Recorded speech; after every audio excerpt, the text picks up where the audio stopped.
Hello everybody and welcome back to another Pokemon Emerald video. Today I will be using one very famous Pokemon, the Godzilla of the Pokemon world. Tyranitar is the one and only pseudo-legendary from Generation 2 and is both cool looking and quite strong. Juan is a region full of water types though, who might pose a problem for our not so gentle giant. Let me get over the rules real quick. I can only use my starter in combat, I can't use consumables in combat, I can't raise my evasion in any way, and I can't use cheats or glitches. If I am not mistaken, Tyranitar is the only Pokemon in this generation with Sandstorm, which means that it will generate the sandstorm weather every time it enters the field. That's very cool, but it will get very annoying quite fast. There are a couple of differences compared to the latest generations. First of all, it lasts forever unless replaced, and most importantly, it does not give the special defense boost to rock types unfortunately. That would have been very useful for some fights. The first few fights in the game are very easy for Tyranitar because the enemy Pokémons only know normal moves. Since we are a rock type, we resist them, and so there is pretty much no threat of us dying. Things get a little bit more spicy with Roxanne, because contrary to popular belief, or at least what I believed for a long time, rock does not resist rock, which means that her Pokémons can do some decent damage to me with their stab moves. I, on the other hand, only have Bite to deal damage. That could be much worse, to be honest. Bite is a decent move, with the chance of flinching, and is also a stab move, not to mention that in this generation it is considered special, which yeah means I can't use my great attack, but at least her Pokémons cannot resist it very well either. Overall, Roxanne was not a problem, and with that we have acquired the first badge of this region. Next we have to do a couple more things around the town, and before leaving we can take on the optional fight against May. This one is a bit harder than the previous one, mostly because her team knows water and grass moves that are super effective on me. But even if that's the case, her Pokémons do not have the stats required to deal any significant damage to me. Next there should be Brawly, but with a 4-time weakness to fighting moves, I do not feel any confidence in fighting him. Instead we go and bully the two Team Aqua grunts harassing the Captain guy. Roxanne always gives the Rock Tomb TM, but unfortunately there are not that many Pokémons that can learn it. Today it's a bit of an exception, since it's a pretty good move for Tyranitar.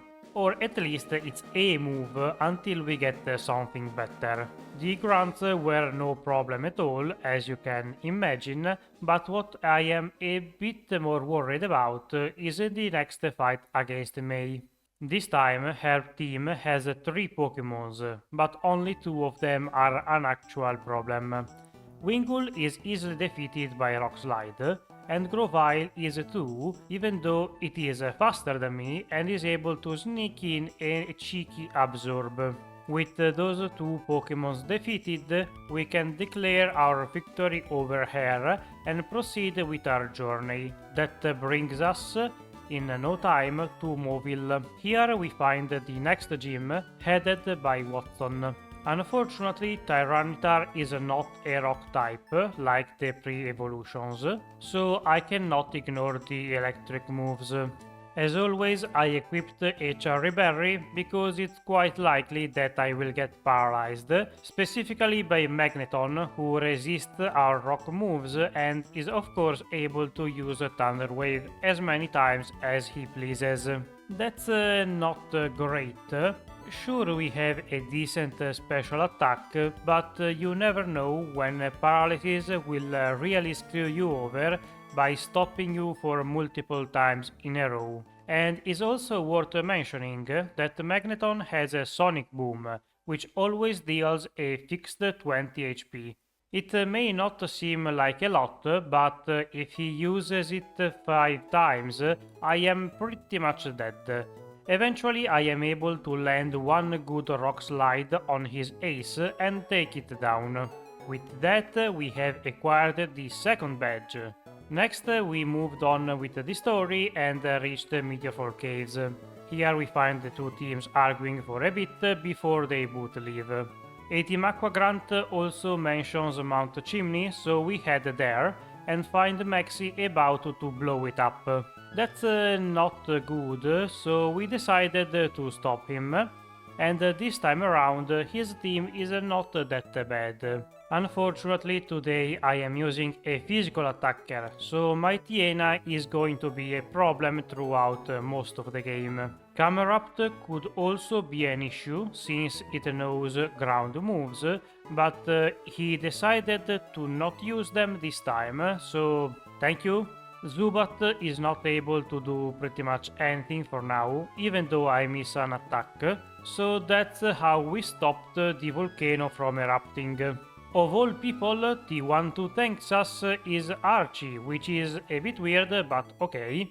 Moving on, we have to take down the next gym. This one is a fire type, so for once I can spam Rock Slide and be happy with the damage. She has a couple of Pokémons who could leave it, like Camerupt because it's only neutral, or Torkoal because of the massive physical defense. Not sure what I did this time around, but I am already level 38, so they stood no chance. Once we have acquired this badge too, we have to backtrack quite a bit. Our first destination is Brawly, since we skipped him earlier, and this time around I am more than leveled enough to destroy his team. In the meantime, Tyranitar learned Trash, which I thought was a pretty good move, but I later found out that it only has 90 base damage in this generation. For some reason I thought it had 120. I guess it got a boost later in the newer generations. Anyway, our gym sweep is not stopping there, and next we have Norman, who I unfortunately misplayed against. I forgot about counter, so I got pummeled to death. That's sad, our first reset, so this run cannot be flawless anymore. Sorry, my bad, Tyranitar. In the second attempt, I was a bit more careful and used Bite while he could move, so that even if he used the counter, it would have done nothing. Once Slacking is defeated, the rest of the team is very much a breeze, and with a couple more Rock Slide, we can KO them too and earn the 5th badge of the region. With this one we can use Surf out of combat, and for anybody who did not know about it, Tyranitar can learn Surf himself for some reason. Of course, even though he has a quite good special attack stat, I preferred to be a physical attacker this time around. Although it might be interesting to use it as a special attacker in a video, much like I did with Agron. Anyway, after rescuing the scientist in the Weather Institute, we have to take on May for the last mandatory fight in the game against her. Even though she has a couple more Pokémons and are a bit stronger now, the story is pretty much the same. I always use Rock Slide, since there is nothing on her team that resists it, and between my good attack and stab, everything is a one-shot, so she is defeated once again in no time at all. Next up is Winona, the 6th gym leader, and she loves to use flying types. Unfortunately for her, that's a pretty bad matchup this time around. Yeah, this is just more rock slide spam. In the middle of combat, Tyranitar also learned Crunch, which is nice, and I could finally overwrite that damn rock tomb. Yeah, my opinion on it soured a lot throughout the run, it just kept missing over and over again.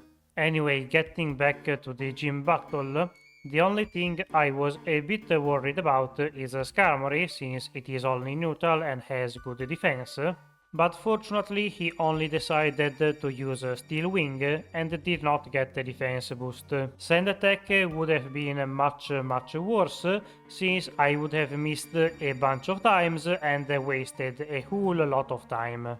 Once we have acquired the Fly badge, we can move on to the next town over, and here we find May guarding the mall. You can skip her, but I, as usual, prefer to include her in the video. It's not a great showing on her part, but what can you do when the Pokémon Company does not evolve your starter or one of your Pokémons? Yeah, that's an uphill battle. By now, you probably realized that the Sandstorm takes a lot of time. Sure, it could be nice, like in this case, where it finished off Pelipper, but I am sure there are at least a couple of minutes of just Sandstorm effects in the video. Once we have acquired the magma emblem from the old lady, we can infiltrate the cave where Groudon resides, and after Maxie wakes it up, we have to fight him. This is probably the hardest fight against him in the game, mostly because Camerupt now knows Earthquake, and if he uses it, it's going to be a lot of damage on me. I don't know about you, but Camerupt is a Pokemon that I often underestimate. It is slow and full of weaknesses, but if he manages to launch an attack off, it is able to deal quite respectable damage on most things. On the other hand, Crobat is a Pokemon that I always hate. Super fast and always likes to mess with you with confusion and other status. After defeating the Team Magma leader, we have to do the same to the other team. But unfortunately we are only able to catch one of the admirals.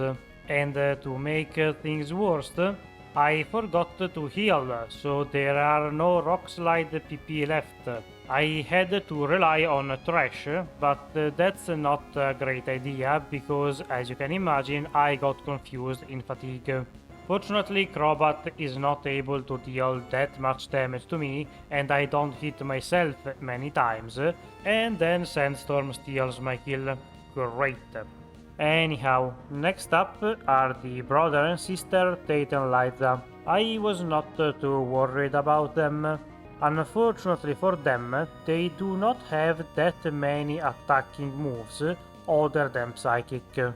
As long as I can take down Claydol and then Solrock before they attack me a lot of times, I should be fine. Somewhat surprisingly, but not really, Claydol leaves a hit and is able to use Earthquake on me. Even though it is a super effective single target stab, I don't end up taking all that much damage. And even if I did, there was the citrus berry to heal me up at least a little bit. From here I can just clean up Xatu and Lunaton. They do try to cheese me with confusion, but it does not work in their favor this time around. After defeating the twins, we can get the penultimate badge, and with that we are almost ready to use Sub, which is the Italian translation of Dive. Well, not literally, that's what they called the move in Italian. Anyway, after that segue, we can take on Maxi one more time, yay! Yeah, I am not too excited about this one. I just kept spamming Rock Slide, even though that might not have been the best of ideas. I am not sure why, but they were quite smart this time around, and they swapped out my Tiena so that once it comes back out, that's another -1 in attack for me. That's not great for me, but I would genuinely like their AI to be a bit more challenging. Then again, I do not want to get into the difficulty in video games discussion. There is another weird occurrence though, because once Metang is defeated, Steven sends out his Karmory. Usually that's an Agron. Who knows, game felt different today. Next, we can finally use Dive and reach the place where Kyogre is sleeping. Just before we can do anything about that, Archie arrives and attacks us. That's not a great idea on his part, because I am pretty sure that his Sharpedo does not know a water move, which means that he is pretty much useless against me. In this fight, I do not end up getting confused either, so it was quick and easy. After defeating the leader of the Aqua Team, the red orb in his possession activates anyway and wakes up the Water Legendary. With both of them active, we have to go ask Rayquaza for help and all of that stuff. But this time around, there is probably no need for that. Tyranitar can set the weather to Sandstorm, and then we are all unhappy. Yeah, okay, maybe Rayquaza clearing the skies is a better idea, fine. Last and maybe not least is Juan. He mostly uses water types, who could be a problem for Tyranitar, but of course the true cancer of the Pokemon game is dodging moves. Kingdra sets up a bunch of double teams and then I cannot hit him again and I am defeated. Wah, wah, wah. Well, now I feel less bad about that reset earlier, because we would not have been able to get the perfect run anyway. In the second attempt, I get a bit more lucky and he decides to go for Water Pulse instead of Double Team, and thanks to that I can keep landing hits on him until Kingdra is defeated. Once that is taken care of, I can use a few more moves on the rest of his team, but they are a lot less problematic than the damned seahorse creature. Finally, we have acquired all of the badges. Now we can enter Victory Road, and here of course we meet up with Wally, the secondary rival of the game, who was useless at the start, but now has a quite respectable team. Of course, even a respectable team is no match for Rock Slide spam from Tyranitar.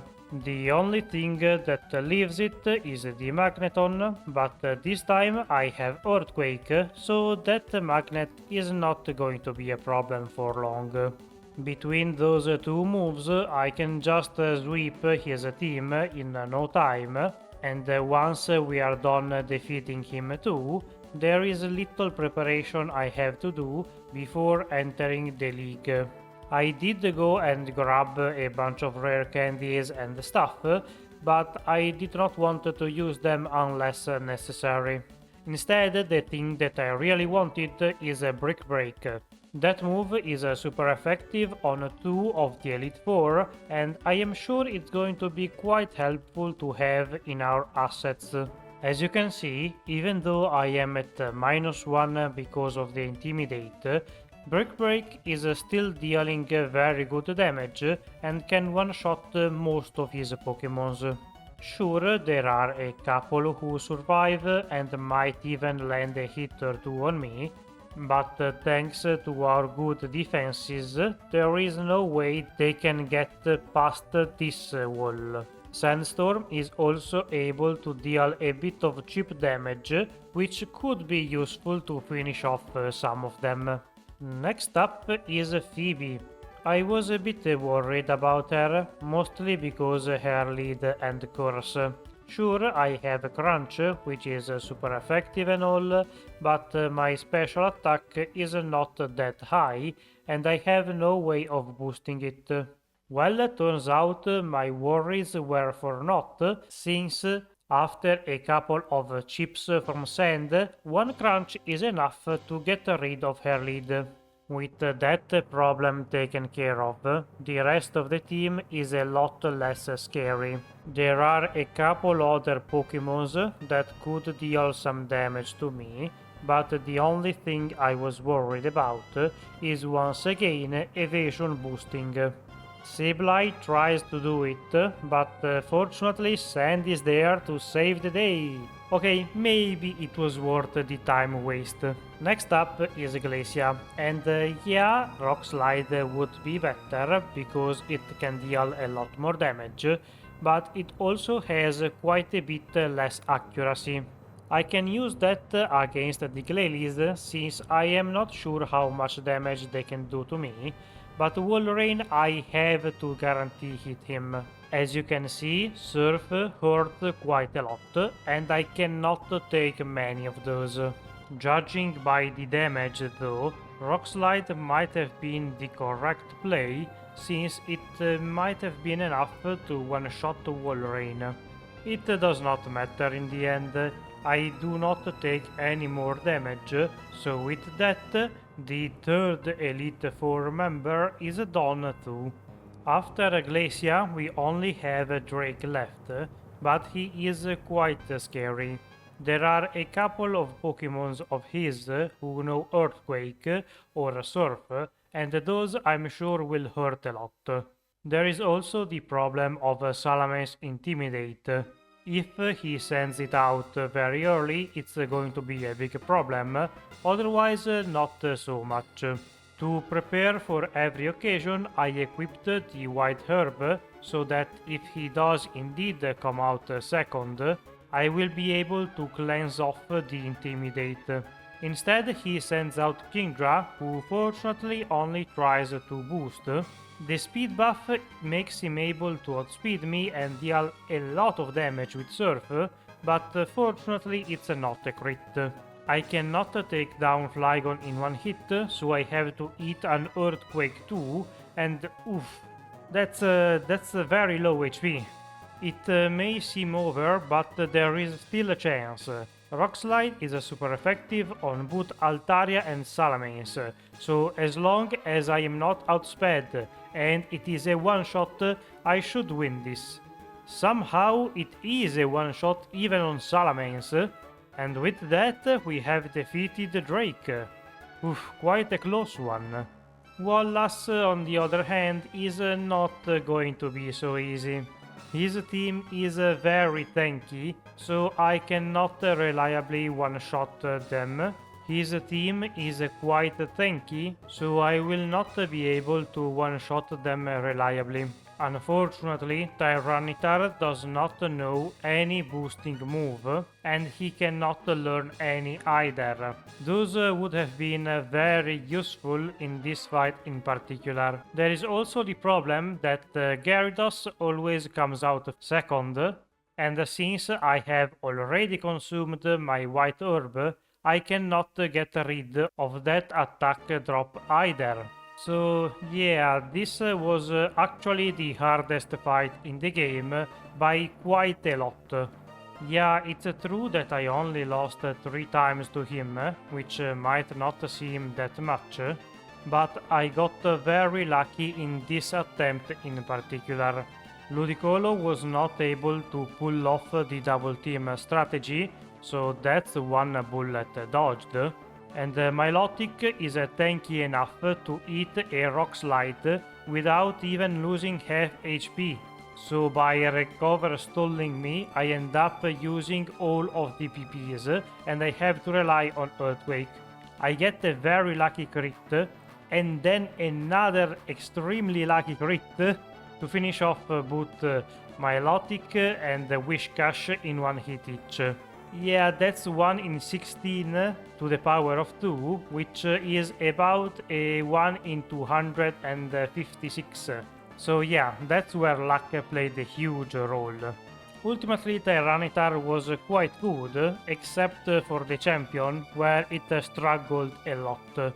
It might have been a good idea to level up more, but that's how things went. Thank you for watching. If you liked the video, press the thumbs up button, subscribe, ring the bell, etc. If you have anything to say, write it down in the comments. Any feedback or video ideas would be appreciated. Otherwise, I'll see you next week. Bye!